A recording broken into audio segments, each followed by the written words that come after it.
Neelam, is Professor Deepak your real brother? Sangeeta asked a girl who studied in her class.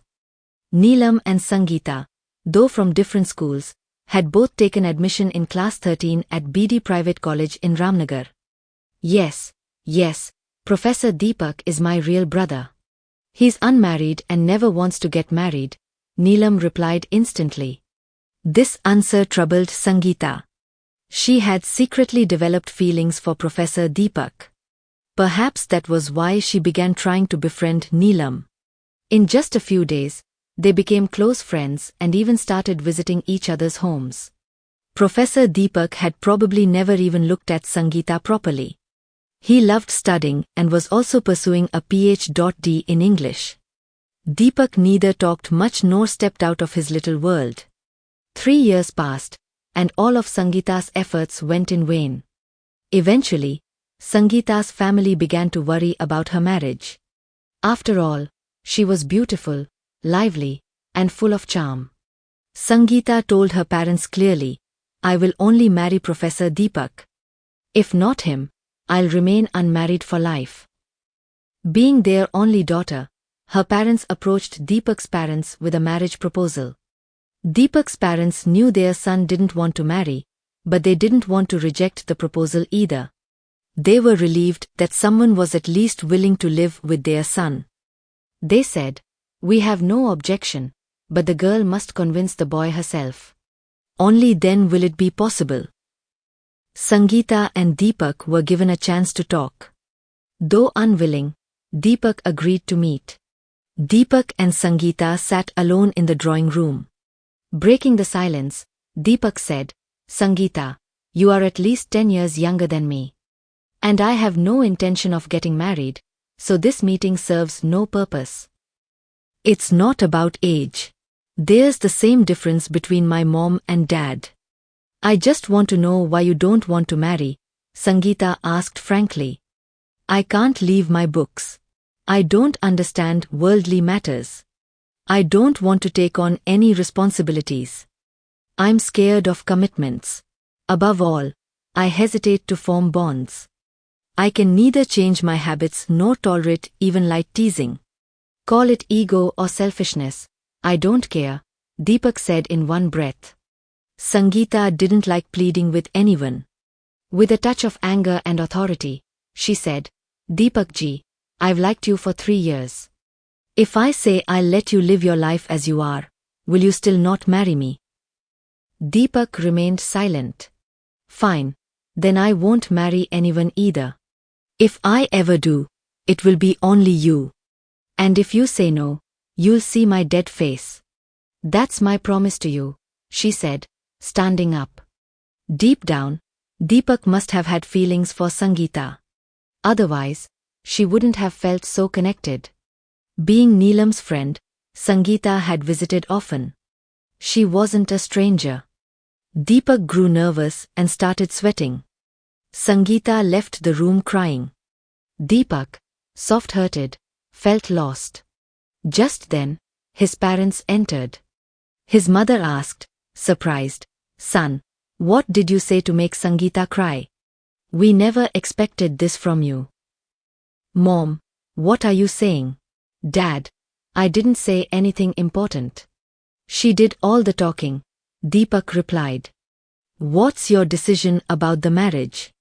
Speak clearly," his father asked.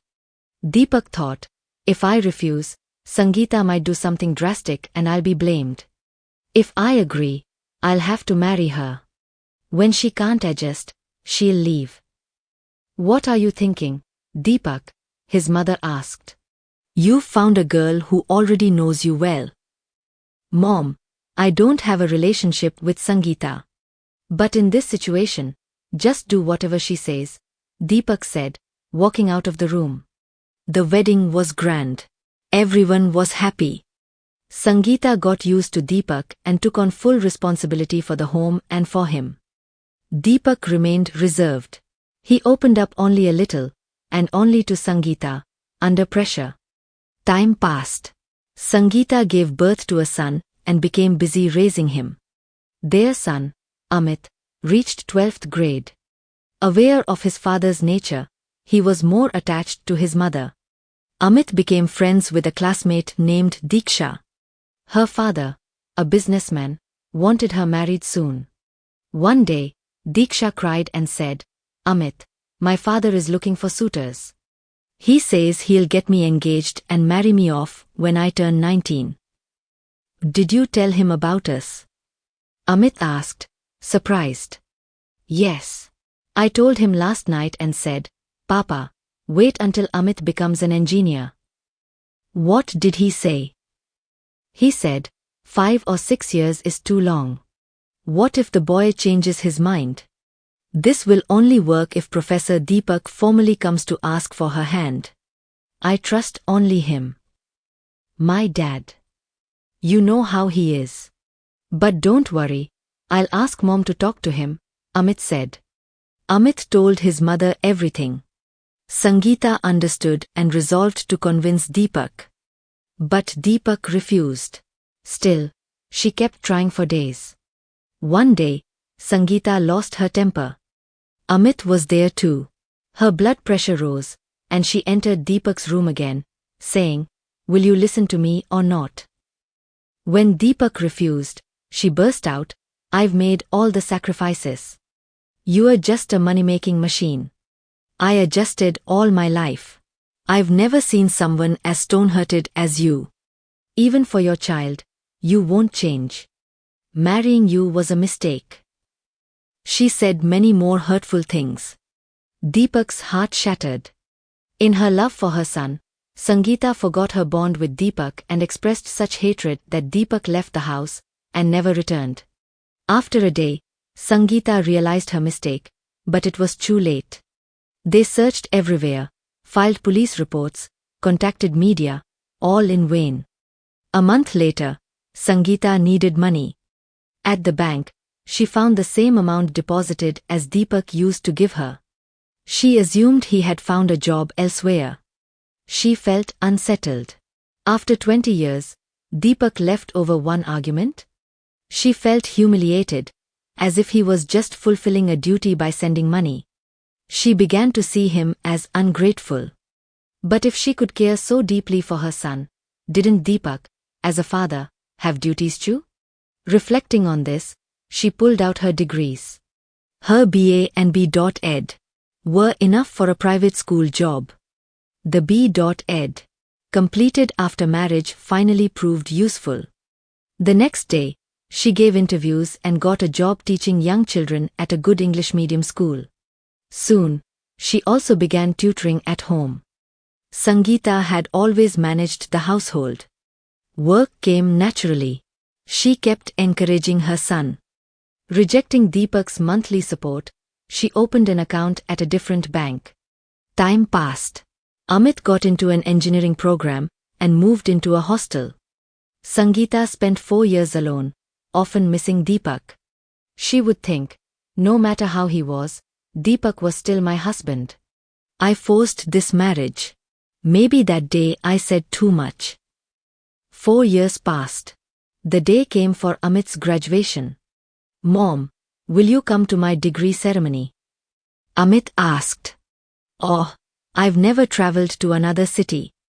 Just let me stay," Sangeeta said. "Mom, I have no one else but you. You are everything to me," Amit said, holding her hand. After the ceremony, Amit said, "Let's have lunch at the city's best hotel. Then we'll take the evening train back to Ramnagar."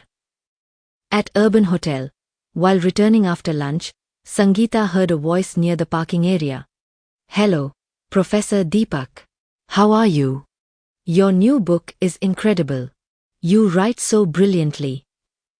Sangeeta froze. Her heart pounded. "Thank you. I just keep writing," Deepak replied. Tears welled up in her eyes. She stood still, unable to see. Deepak, surrounded by friends, noticed her. He stepped toward the woman staring at him.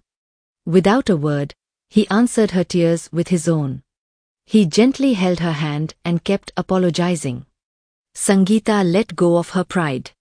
For the first time, she saw Deepak pleading, saying, "Sangeeta, Forgive me. Living alone made me realize how wrong I was. I was ashamed to return. It took me 25 years to understand relationships. 5 years without love drove me crazy.